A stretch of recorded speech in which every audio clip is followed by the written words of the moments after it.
Hello, everybody. This is Elijah. And this is Luke. And we are the Eagles of Steel. So today, we're going to be talking about the top 10 running backs coming into 2024. So this is going to be a very interesting list because there's so many good running backs. Like, it was hard to pick for us. Yeah. And if you haven't checked out our quarterbacks list, please pause this video right now.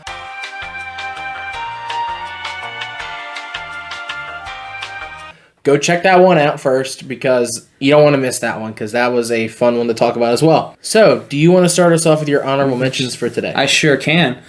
So this will probably be a shock to everyone for an honorable mention. Number 12 is Isaiah Pacheco. That's kind of an interesting pick. Okay. Obviously, I'm a little biased on this one because it's Kansas City. But I just want to use an honorable mention. He may be smaller in size, but he's angry when he runs the ball. And you can see it. Yeah, like, he puts fear into people's eyes. Yeah. So that's why I say maybe smaller, but yeah. My number 12 is Atlanta Falcons' very own Bijan Robinson. Okay. So here's an interesting thing. So what I did is I wrote down a lot of their stats for like the main things that they do. So he played 17 games last year. He had 976 rush yards. He had 8 total touchdowns between receiving and like catching. That's not bad. He wasn't a rookie last year. Yeah, he was actually. So like, not bad for. But then here, the receiving yards, he had 487 receiving yards on top of that. Okay, so like he was by far a baller last year, and it was just his first year, so it was incredible. Imagine when he sees his second year. Hey, that's pretty good. Yeah. Now, my number 11 could easily have been higher, but it's been so hard to rank these. Jahmyr Gibbs from Detroit. Oh boy. I chose him over David Montgomery. I mean, that's pretty clear. Because guess what? Jahmyr Gibbs was also his rookie year last year. And also was very good. And his stats were, his rush yards were 945 yards. He had 11 total touchdowns. He had more. And he had 316 receiving yards. But here's the thing. He played 2 less games in the regular season. And he was very close to Bijan's stats. So if he played the last 2 games or the other 2 games he missed, he probably would have succeeded there. Oh, easily. So that's why he's a little better. My number 11, this might be a shocker to everyone, Travis Etienne. It's not a shocker, but it's definitely like, sure. Like, well, here's the thing about Travis Etienne. He made the most missed tackles last year as a running back. 64 missed tackles last year. That is really good, though. Yeah. As soon as I noticed that, I'm like, wait, what? It's like, dang. Yeah. So he's very shifty. He's a very shifty, very speedy guy. Like, not many people he's stop him. Probably the main part of the Jaguars' offense, to be honest with you. Other than Lawrence. Yeah. They lost some guys, too, though. So that's what I was saying. He's usually the main part of their offense now. Yeah. My number 10. To go into that now. Breece Hall from the Jets. There you go. Obviously had an ACL tear his rookie year, but coming back this last year, he almost did 1,000 yards. He had 994 rushing yards, but he also had 550 plus receiving yards, and those 5 TDs all rushing too. So he balled out his second year. Dang. So my number 10 is also Breece Hall. Just number 1 weapon pretty much on that entire roster. Yeah. Going into his second year now. And his last year's stats, like, you didn't include everything, but for me, I did all their stats. So he had 994 rush yards. He had 9 total touchdowns. But here's the thing. He had 591 receiving yards, so which is the most out of anybody, including CMC. That's a strong... Which is a very interesting thing. And he played 17 games. So, all in all, he did very good. He could easily be higher. There's some guys that I've had to skip out on this list because they either dropped off or not, but he's definitely here. And I think he's going to be here to stay for a while. My number 9 goes to Joe Mixon, the Bengal turned Texan. He's excited about that. Yeah.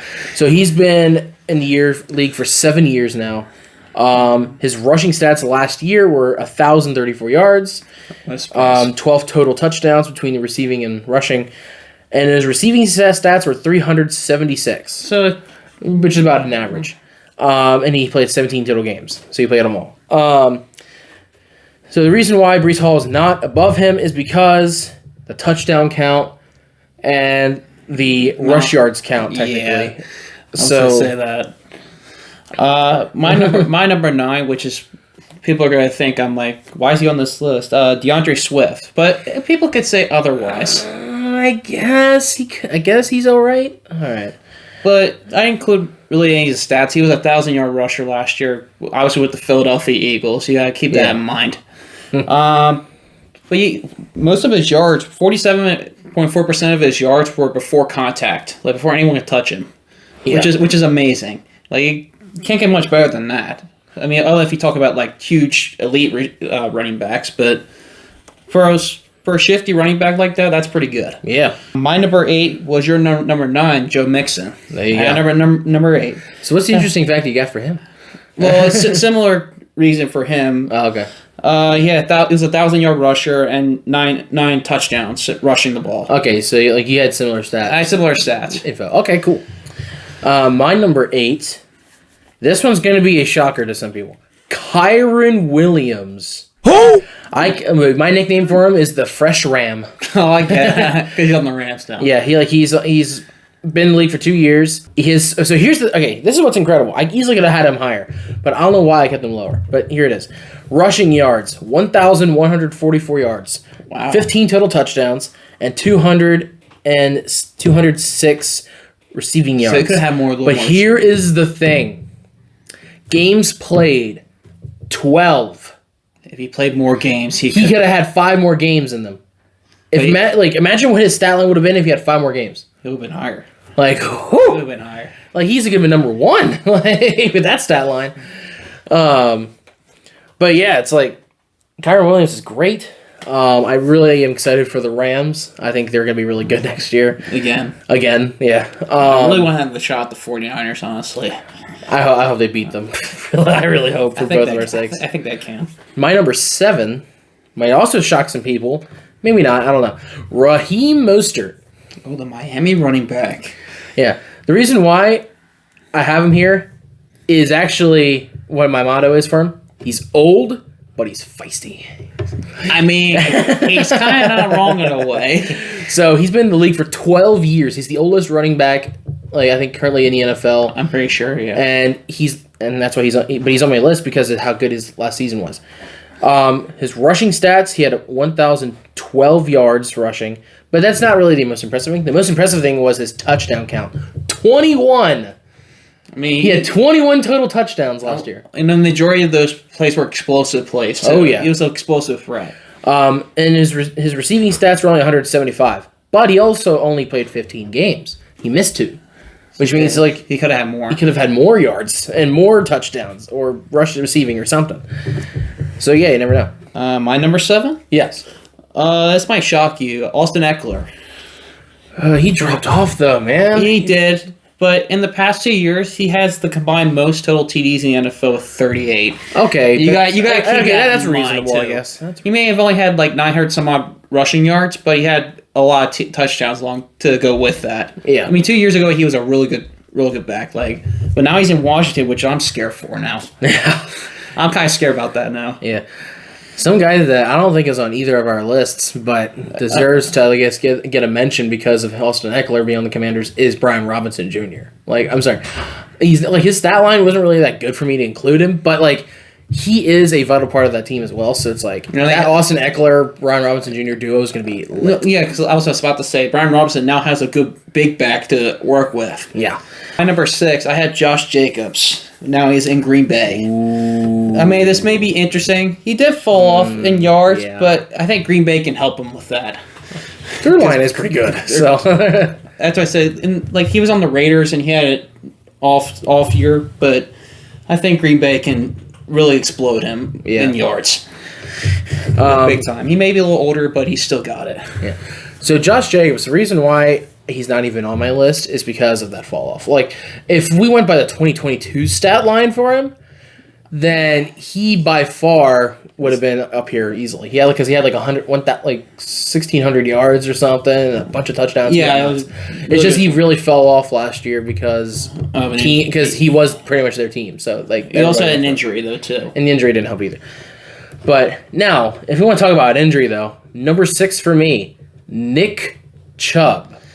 Yeah. So he went down literally week 2. So all my stats I'm about to give you were actually from his 2022 season because I wanted to be fair and give him like what he's due. So I wanted to, because if we went by 2023, he only played 2 games. So and he didn't even score. He didn't even get a touchdown. So like, not fair. Yeah. But here's his 2022 stats because he's still great. His rushing stats, he had 1,525 rush yards in 2022. He had 13 total touchdowns. He had 239 receiving yards, and he played all 17 games in that season. So Nick Chubb, I'm hoping that when he comes back, he's not going to be as like worse because of the injury. I'm really hoping not, just because for the sake of Browns fans, he needs to play really good like he used to. I don't know, like I'm hoping that injury didn't like kind of just ruin his career.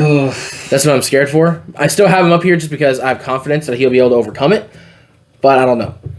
My number 5 is Isaiah Pacheco. Okay. Explain why. And literally, I had the same description as you, the angry runner. He was. Like, he's only been in the NFL for 2 years, but he's literally, those 2 years, he's won a Super Bowl, both times. He's been their clutch player. Yeah. His rushing stats for last year, they're kind of like, whatever. But the games played is actually interesting. So, his rushing stats, he had 935 rush yards. That's not bad. For 9 touchdowns. And his receiving stats were 244. His games played were 14. Yeah, so he missed 3 games, which means that if he would have played those 3 games, he probably could have surpassed a lot of these guys. Probably surpassed 1,000, probably. Yeah. But yeah, how are your number 5, man? I had your number 6, Nick Chubb. There it is. Okay. But I have a little bit more stats to comprehend. Oh, yeah, of course. He had 4 straight seasons. He's on a 4th season straight with 1,000 yards. Nice. From his rookie year to 22, he had 1,000 yards straight. Like, no joke. I'm just pointing that there now, before the ACL injury. But I believe he can come back to being the elite he was 2 years ago. Yeah. I think so. And number 4, this might be a shocker to you, but I have Najee Harris on. Like, remember this. Najee Harris he's been on the Steelers, obviously, his entire career, but he's had 3 straight seasons of 1,000 yards rushing. So you got to keep that in mind, too. As a Steelers fan, I can disagree a lot on it. What do you mean? He's been good, sure, but he's not top 12 worthy. Like, he's fine. I have him probably in the 20s somewhere, but like you're still disregarding your own team. Yes, I am. Come on, man. Like he's been all right. I'm not saying he's awful, but like he's been on and off like a lot. Like sure he's been consistent in the yardage, but he's been on and off as in like can he even get into the end zone? Can we actually do anything with him? Having Warren makes it easier now, but that's what I was saying. Like having Warren on that team can help him out. Yeah. So I don't know. I'm really mixed feelings on it. My number 4 is Saquon Barkley. I should be surprised. Giant turned Eagle. Man, what a shocker. Yeah. So he was in the league for 6 years now. His rushing stats for last year were 962. He had 10 total touchdowns and 280 receiving yards. He only played 14 games though, because I think it was like some little injury he had in the middle of the season, I think. So if Barkley was not hurt during that span, you get like Isaiah Pacheco and stuff, he probably would have made up for it. He probably could have been a little higher than that. Yeah. But yeah, number 3, starting that off for me. Now this one's gonna be very controversial because his stats don't look good until you see how many games he played. Aaron Jones. Okay. Packer turned Viking. Another division turn. Yeah, he's been in the league for 7 years. His rushing stats last year were only 656 yards. He only had 3 total touchdowns. How many games did he play then? And receiving yards, 233. He played 11 games. What? Out of 17. He missed 6 games. Including the playoff game. Yeah, including a playoff game. Like, he missed a lot of games because of injury. But the thing is, when he was on the field, he was electric. I could see that, yeah. Like, he's very similar to how Kyron Williams was for my number 8. Like, the yardage and everything looks so good, but the game's amount is what kept him down. So I think Aaron Jones is about to pop off next season in Minnesota, especially since they're going to need a good run game with J.J. McCarthy. So that's why I have him at number 3. My number 3, I have Barkley at number 3. There you go. Yes, he's had injury problems in the past. We all know that. But now, remember this. With Kellen Moore now at offense, that was a Chargers offense. He likes to throw the ball to running backs, and Barkley is known for that. Yes. So we're finally going to have a solution to the passing game for running backs. But now behind that Eagles offensive line, with him running the ball, like pounding it, he could explode in yards. Oh, he's going to explode, yeah. With at least 8 to 10 touchdowns. He's got to. Like, if he doesn't, it was a bust. Like, why? I'm saying that right now. If he doesn't do that, it was a bust. Number 2 for me, I have Derrick Henry. There you go. Titan turned to Baltimore. Yep. Ravens. Age could be a factor, but he's still elite. 1,100-yard season last year. Like, I looked that up, yes. Yeah. Now it's the Henry Jackson show for running the ball.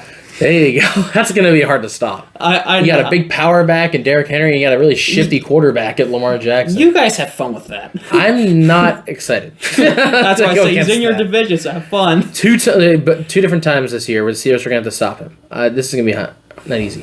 My number 2 is also Derrick Henry, the king himself. He's been in the league for 8 years. I thought it was longer, but his rushing yards were 1,167. He had 12 total touchdowns last year. I think you said that. I did not say the touchdown. I said yards. Oh, that's what it was. Yeah, and his receiving yards, he only had 214, and he played all 17 games. I think Derrick Henry, with that Ravens O-line and with the Ravens dynamic duo, he's going to be unstoppable. Like, he doesn't have many years left, but he's going to be hard to stop, regardless. I think we can say the number 1 together. I think we both know what it is. Yes. 3, 2, 1. Christian McCaffrey. Do you want me to do my stuff first for him? Or do your stuff first. So, for my stat line that I brought from Christian McCaffrey, he was also in the league for 8 years now, along with Derrick Henry, same age, almost. It's really interesting. Anyway, rush yards for Christian McCaffrey's last season, 1,459 rush yards. Total touchdowns, 21. And receiving yards, 564. He was a maniac on that offense. He played all 17 games, too. Including all the playoff games, too.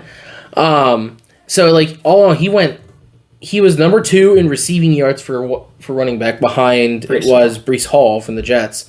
He tied Mostert for the amount of touchdowns in the season. 21. With 21. And he was behind, only, a couple people. Maybe he wasn't even behind a couple people. I forget if he was the rushing leader or not last year. But he was. He was? Okay. NFL leading. He was NFL leading rusher. So it's he was everything. 49ers are literally, loving this guy Very happy to see him here. Yeah. I also have CMC. Yep. I need him CMC because that's what they call him. Yeah. Obviously, NFL leading 1,400-yard rusher last season with 21 touchdowns, tying Raheem Mostert in TDs. So that's all I had. That's all you had? Oh, okay. I didn't have his receiving yards and all that, but we already knew that he was going to be 1 or 2. Yeah. So, the ones I'm looking at on my list here, the ones I'm really excited to watch the most of, because CMC might be the number 1, but I'm expecting him to be good. The ones I'm excited to watch be good are guys like my honorable mention, Bijan Robinson, Jahmyr Gibbs to pop off with Detroit. I'm excited to see Kyron Williams with the Rams with a full season under his belt. How good he's going to look. Because if Kyron Williams becomes a CMC for the Rams, who's stopping that Rams team? Especially with Cooper Kupp and Puka Nacua to stop on the receiving corps. I know, that's dangerous. The Rams and Niners are going to be going at it next season. It's going to be fun to see that. The players I'm excited to see play, Breece Hall to really go over the Jets. Especially with Aaron Rodgers hopefully being healthy. If Rodgers stays healthy, Breece Hall can have a lot less pressure off of him. And he'll probably get more open, too. Because Rodgers has weapons to throw to now. Yeah, so. With Garrett Wilson and Mike Williams. Yeah. So there you go. The other one I'm expecting to really hope go crazy is Chubb once again after that ACL. Oh yeah, injury. definitely. He better be the NFL's comeback player of the year next year. Like, After this, I predict he will be, but you never know. But I expect also your running back Najee Harris to have a year. I'd say he'll probably have a good year next year, especially with the new O line we got. No, you got a lot of rookies, and I heard they're good. Yeah, they were all like top draft picks. And also, I'm excited about my own back, Barkley. Oh yeah, Barkley. If he plays a full season, with your guys' backfield, I think he's gonna be almost like a CMC to you guys. I know that's what people have been saying. People have been saying. I've been looking on YouTube. I see people have been saying he's like a CMC for Philly. Yeah. But something I want to just add to this, when it comes down to, I wanted to say, who do you think in the NFC is the best running back duo currently? Because right now, like as we were talking about individual running backs, I wanted to see What duos? what's the best NFC running back duo. And for me, I am going to go with Gibbs and Montgomery, Detroit. I'm saying you said running back duo. Running back duo. Oh, okay. Squad. I have one here with my team. Now that is actually interesting stat. Actually, no, the Niners. I have one here too. And also Josh Jacobs with the Packers. That's fair. So there you go. Well, actually, how about that one? Jacobs and Dillon. Ooh, that could. That's really good too. You know, I might say that. I might say like Jacobs and Dillon could be a good squad together. That takes a lot less pressure off of Jacobs because Dillon's also a power back as well. Gotta keep that in mind. Yeah, my running back duo for the AFC, because we're gonna switch it over now, has to go with this: Mixon and Pierce. Oh, the Texans. The Texans running back duo. I'm excited to see that because Mixon is good, and then also Pierce is still a good player for the Texans as well. I think that's gonna be a great running back. Anyways, what's the backup for the Baltimore Ravens backup running back? Keaton Mitchell. He's like super fast guy. I mean, he'd be a good combo with Derrick Henry. So is that what you're going with? That's what I'm going with. But yeah, that was just a fun little add-on to this because it's talking about running backs and stuff. Yeah, it's all fun. Because next week's gonna be wide receivers, and then when we do that, we'll say what the best wide receiver duos in the NFL, and that's gonna be hard. And that's gonna be a hard one to like judge at the end too. But anyway, as always, my name is Elijah. My name is Luke. And we are the Eagles of Steel. Bye!